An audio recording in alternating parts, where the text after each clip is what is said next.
Women's one day ప్రపంచ కప్లో సత్తా చాటిన తెలుగమ్మాయి టీమిండియా మహిళా క్రికెటర్ శ్రీచరణ్కి ఏపీ ప్రభుత్వం భారీ నజరానా ప్రకటించింది.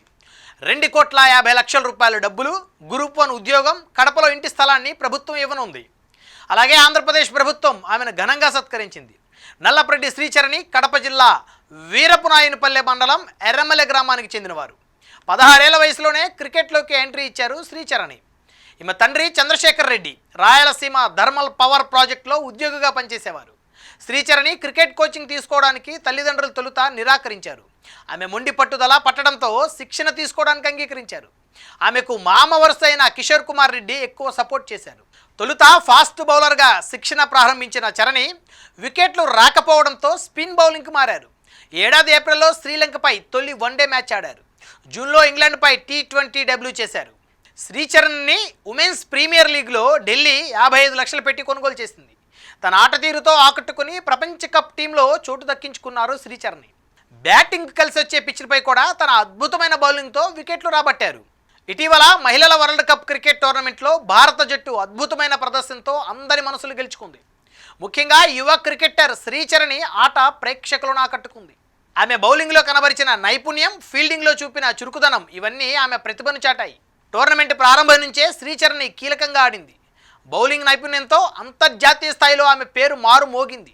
సమయానికి వికెట్లు తీసి జట్టుకు ఊపిరిపోస్తూ వచ్చింది. ఆమె ఆటలో ఉన్న క్రమశిక్షణ, ఆత్మవిశ్వాసం, కృషి అందరినీ ఆకట్టుకున్నాయి.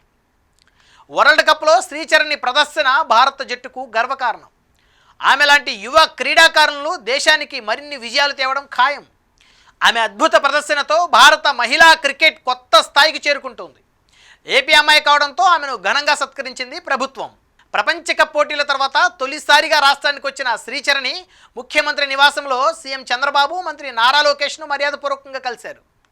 గన్నవరం విమానాశ్రయంలో శ్రీచరణ్కి మంత్రులు అనిత, సంధ్యారాణి, సవితితో పాటు ఆంధ్ర క్రికెట్ అసోసియేషన్ అధ్యక్షులు, విజయవాడ ఎంపీ కేశినేని చిన్ని, రాజ్యసభ ఎంపీ సానా సతీష్, శాప్ చైర్మన్ రవినాయుడు ఘన స్వాగతం పలికారు. గన్నవరం విమానాశ్రయం నుంచి బెంజ్ సర్కిల్ వరకు భారీ ర్యాలీతో విజయోత్సవం నిర్వహించారు. అనంతరం శ్రీచరణిని వెంటబెట్టుకుని ఉండవెల్లిలోని ముఖ్యమంత్రి నివాసానికి వెళ్లారు. ఉమెన్స్ క్రికెట్ జట్టు మాజీ కెప్టెన్ మిథాలీ రాజ్తో కలిసి తన నివాసానికి వచ్చిన శ్రీచరణిని సీఎం చంద్రబాబు, మంత్రి లోకేష్ సాదరంగా ఆహ్వానించారు. శ్రీచరణి ప్రతిభను కొనియాడారు. అద్భుత ప్రదర్శనతో దేశాన్ని విజేతగా నిలిపారంటూ అభినందించారు. అంతేకాకుండా ఆమెతో సెల్ఫీలు తీసుకొని ఎక్స్లో పోస్ట్ చేశారు. శ్రీచరణి ఎడమ చేతి స్పిన్నర్గా జట్టుకు కీలక బౌలర్. ప్రపంచ కప్ టోర్నమెంట్లో మొత్తం 9 మ్యాచ్లు ఆడి 14 వికెట్లు తీశారు. ఈ టోర్నమెంట్లో భారత్ తరపున అత్యధిక వికెట్లు తీసిన బౌలర్లలో ఆమె 2వ స్థానం సాధించారు. జట్టు కెప్టెన్ హర్మన్ ప్రీతి కౌర్ ఒత్తిడిలో ఉన్న ప్రతిసారి శ్రీచరణి బౌలింగ్ను ఉపయోగించుకున్నారు. శ్రీచరణి బౌలింగ్తో ప్రత్యర్థి బ్యాట్స్ ఉమెన్స్ను అద్భుతంగా నియంత్రించారు. ముఖ్యంగా ఫైనల్ మ్యాచ్లో కీలక సమయంలో వికెట్లు తీసి మ్యాచ్ను భారత్ వైపు తిప్పారు. మొత్తానికి తన అద్భుత ఆట తీరుతో అందరినీ ఆకట్టుకున్నారు.